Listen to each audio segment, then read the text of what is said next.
Hello, I'm Hannah from Hannah's Tree Times, and me and Martin here will show you how to make a wreath today. Wreaths are obviously very seasonal in the festive period, but they are also an ancient symbol in many cultures for protection and joy and other things. And they just happen to be a really good introductory project for working with willow, because you get to know the material and how it responds and how you tweak it in such a way that you're happy with the product in the end. So all sorts of materials can be used that are freshly cut and a little bit mellowed. Here we've got wild willow, various types of wild willow. This red stuff is dogwood. There is anything that's long and traily like brambles, ivy is fantastic. And you can see 3 wreaths here, or stacks of wreaths that have been made. This is green willow, basket making willow, this one. This is red dogwood, and this is peeled willow, which is basket making willow that is called buff willow. And we're going to today work with dogwood and buff willow. So in terms of tools, this is super simple. You want some secateurs that are reasonably sharp, and scissors and bits of string in case you need to secure your wreath while it dries out. And having a small screwdriver, or in this case a bodkin, which is a specific basket making tool, is really handy if you want to make ties at the end on your wreath.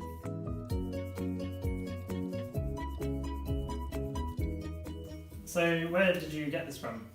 So these specific ones I got in Lancaster from Scotch Quarry Park, but you find them in industrial estates. There's a great spot near EK Breaks, for instance.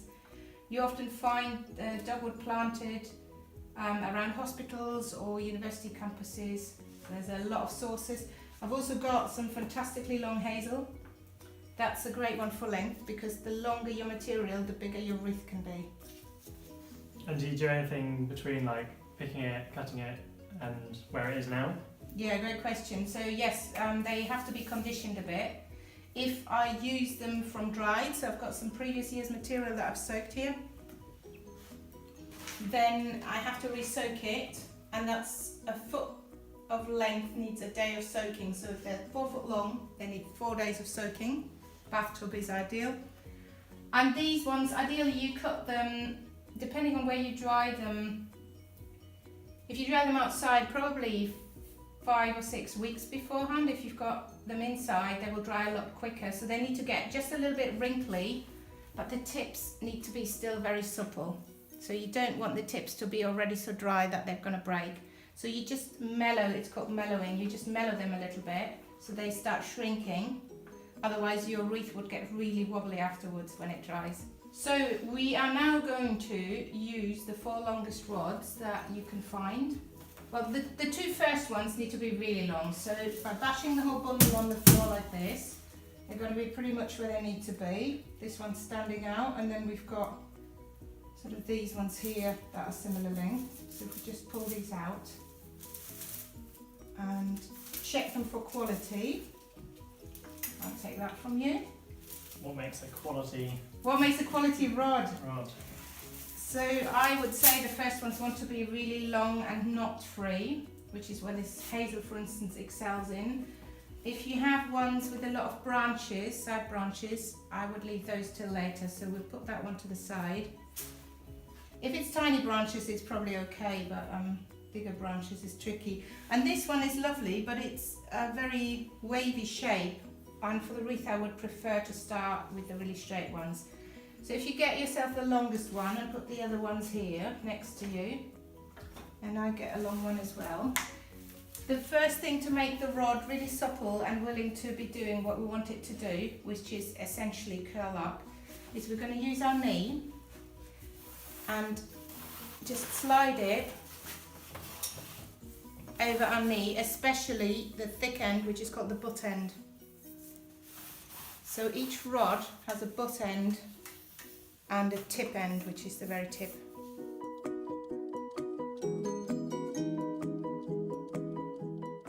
So you take the rod in your left hand, the butt end in your left hand, and you make a wide arc, and you leave enough overlap so that the tip would go half around the circle again. And then because it's gone over here, you take the tip like a needle and you go under and through, and then you repeat that under and through. It's a bit like sewing. Is this good? Yeah, that's looked good. Great. And now don't worry that this is gonna want to flip out. If you can hold it while you get the next rod, that's great. Then the next rod gets the same treatment over the knee. In fact, you could do it all 4 first rods before you start making it. And then we're pretending we're sellotaping these together, starting with the butt end where the tip end is. We're bringing it from the front behind, leaving a little bit sticking out, but going in the same direction. And again, we take the tip of the rod like a needle and thread, and we feed it through because it's gone over here. It needs to now go under and through. And we repeat this step over, under and through. Over, under and through, as long as your rod will allow you to do so. So take the tip end and always feed it through by the tip end. That's it, great. So rod number 3 and 4, we're thinking of a circle being cut into quarters. So you started one here, you started one here. So the next one is going to go, if we have 6 o'clock and 12 o'clock, we now want 3 o'clock and 9 o'clock. Again, starting your rod in the same direction, coming from the front, feeding behind, leaving a little bit sticking out, and then keeping going with the flow, remembering to use the tip and always feed the tip through.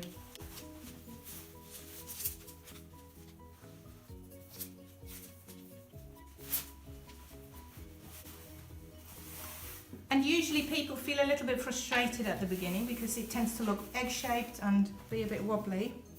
That's perfectly normal, especially when you work with fresh material. That is in number 4. Starting at whichever quarter you haven't given a butt end yet. So you've got one we've here. got a button here. Okay, yeah. So you've got 4 rods in, so if we go to say 7 or so. So where do I start this one? Do I start like So in now- between? Yeah, you can start in between or you can just have a feel. So this area looks particularly wobbly to me. Okay. So I would probably feed a butt end in here to get this out of being slightly pointy and more rounded.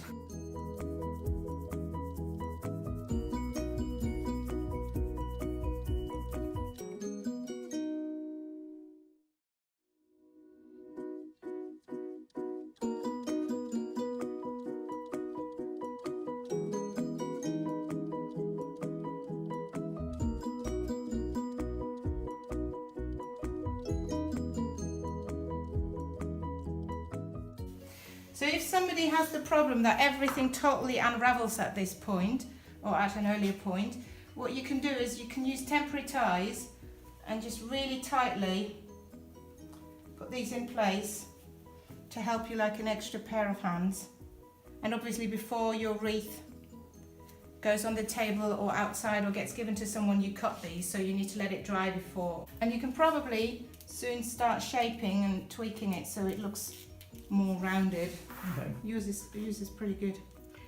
So with the wreaths, it's really important to try and keep a flow where they fall into a general swooping pattern. It happens that people make very, very tight curves and then it looks something like this. So you can see that's a lot tighter than the swoops before, which can look really lovely, like a different stitch when you work with fabric, and you could go the opposite direction to cross it over.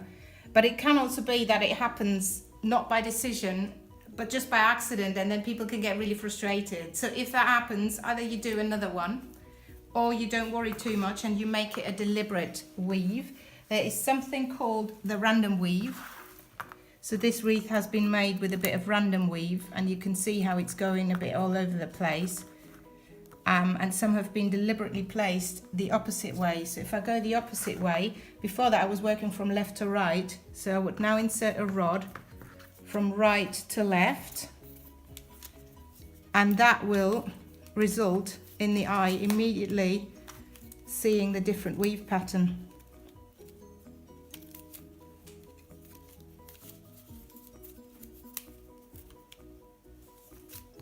There you go. So that's a very different way of flow. So both ways are totally fine, and both ways can look really cool. It's just good to decide, okay, something went pear-shaped, I'm going to make a random wreath now, or if you really want to practice the generous swoop and this flow pattern, you always have to work from left to right.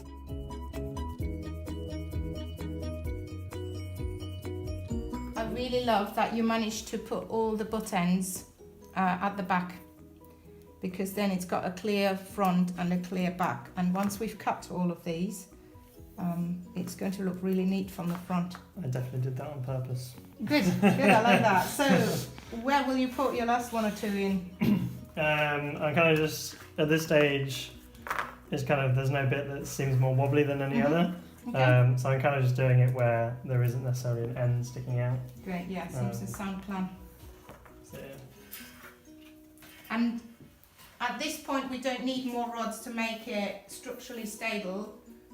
We just go by aesthetics. So if Martin wants a bigger wreath, he'll just keep adding in some rods. And obviously if you aim for a big wreath, choose rods with a thick butt end, which dogwood is really good for. So you can just keep going way over to 10 rods if you want a nice substantial wreath. And then yeah, just as Martin is doing, you can use your knee as well and just tweak it so it gives a nice rounded shape. And is that pretty much how you want it? Looks good to me. Good, great. So we need to have a think about trimming things. So what usually happens is that people have some tip ends picking out. They don't need to be cut at this length. They can be tucked in. Either you find a space with your fingers, or you use a little screwdriver or something. And then you make a bit of a space and you just gently tuck them in. And when I remove the screwdriver or bodkin, the gap closes and it forces the tips to stay in, and anything that's then still protruding can be cut. With the butt ends, we do need to cut those. I would advise, in a case of Martin's, which is made of really fresh material, to let it dry first before you cut it to the last cut.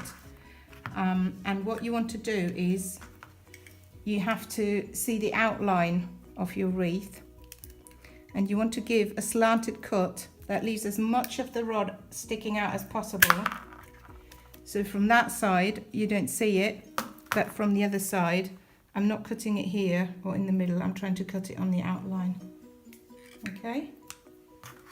And if you stuck all your butt ends behind like Martin did, then it should be fine. You should have a really clean front. So in your case, you can tuck those bits in, tuck those bits in, and that one as well. Yeah, and then with you, I would probably, with this wreath, just, cut it to well above what is necessary and let it dry first. So if you take it inside now and have it dry for 2 or so weeks, you'll see it shrink and get a bit more wobbly. And then you can use some temporary ties now, or we can do a willow tie. Should we do a willow tie? Yeah. Yeah, okay.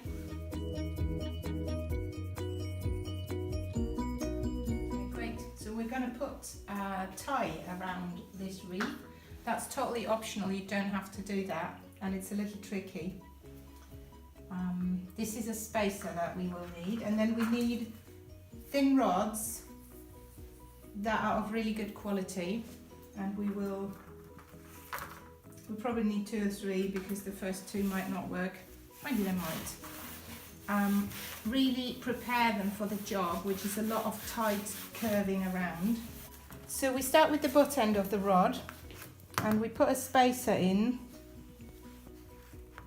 The spacer will be taken out later. And I hold the 2 sticks with my left hand. Again, needle and thread. I'm going to have to go under and through. And it's pretty much like with ropes, Martin, which I know you do climbing, so you know all about that. You want to take the rod back over itself so it secures itself. And then you just keep looping it around really tightly.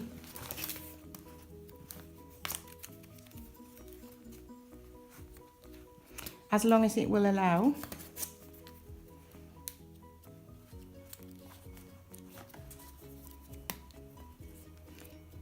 And then you just need to feed the tip end through where your spacer is. So that spacer can now come out. At this point we might need pliers. I'm probably okay here, but if you've done a good job and wrapped really tightly, which is advisable, then the spacer will come out with a bit of difficulty, and you just feed the tip end back into the groove, the channel that the spacer has left, and then you pull it really tight. Oops, and if it rips, it should be inside hopefully. And then that's a tie that will hold everything together. So if you've got sticky out bits at some point, like here, I could cut them a little shorter and then put a tie around it and nobody would notice. So we're doing this because it's going to dry out and we want it to keep together, is that right? You can do it for that. You can just use it as an accent as well, you know. Okay. It's something that's distinctly different in the weave, so it can be an accent.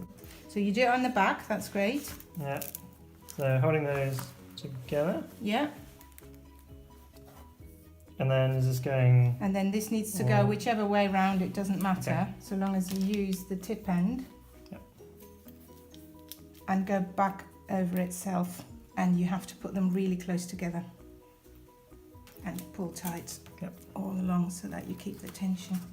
And it can be handy to have a second pair of hands here. Yeah, remembering the needle and thread, so you try to work as much as possible with the tip end.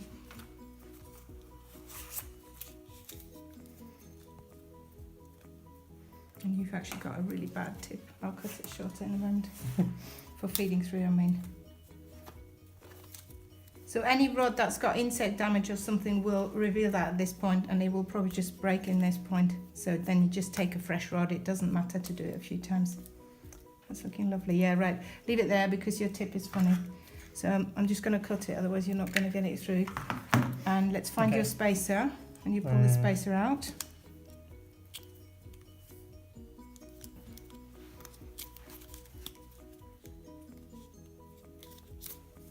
Great. And then you get your tip and feed it through where it was, ideally.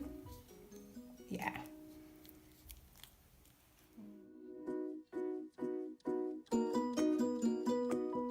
And obviously greenery can be added.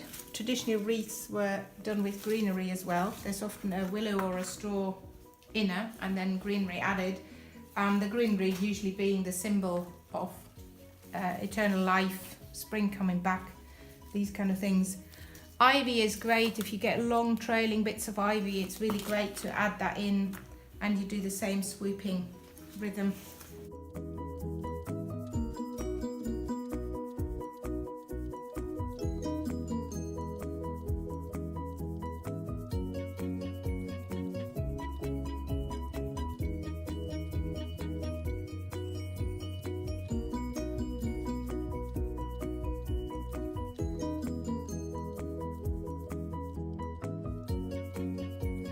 And a few other materials that I've worked with on this little basket, just to show that it will do the same. So this is heather, that was honeysuckle, and this was birch. So birch is really good as well. But anything that produces long straight shoots, bramble is somewhere in here too.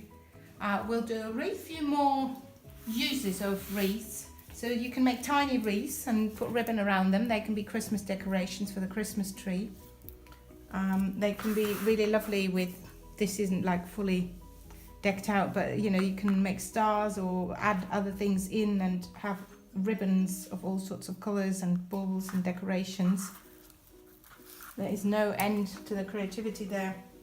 A really simple thing for wreaths when you don't want them around Christmas time but afterwards in the spring is to make a perennial plant support. So here I've just stuck some sturdy twigs through for cross pieces. And then if in springtime, you can either have uprights going through, just open a bit in the weave and put your upright through. And then when things like alchemilla or delphinium or, you know, any plant that needs that has the tendency to flop as it grows bigger. Before it's all big, you let it grow through here and it'll be kept in the griddle, and it looks really sightly, much nicer I think than the plastic coated wires that you traditionally get, and it's very quick to knock up. There's the traditional, this is a slightly moth-eaten dream catcher lacking a feather in the middle. Dream catchers are another thing that's made on a hoop or a wreath. Traditional platter, I think it's also called a Catalan platter, is entirely made on a wreath with some cross pieces to give more ribs, and then you just weave length of stick through. So lots of ways of how wreaths can be used. So you've made 2 wreaths, how did you find it? It was good. Yeah, so that one obviously we did together, which is good. We've left those longer because it's going to loosen, and I can recut those later. And you have to remember to take the tie out, temporary tie. Yep. And then this one was another one I did. This is kind of like a mix, which some of the material felt a bit easier to go with. You've used the buff willow, that's the willow without the bark on. How did you find that? Some people like it and some people don't like it. I found it good. Some places it has got little kinks in it. Mm-hmm.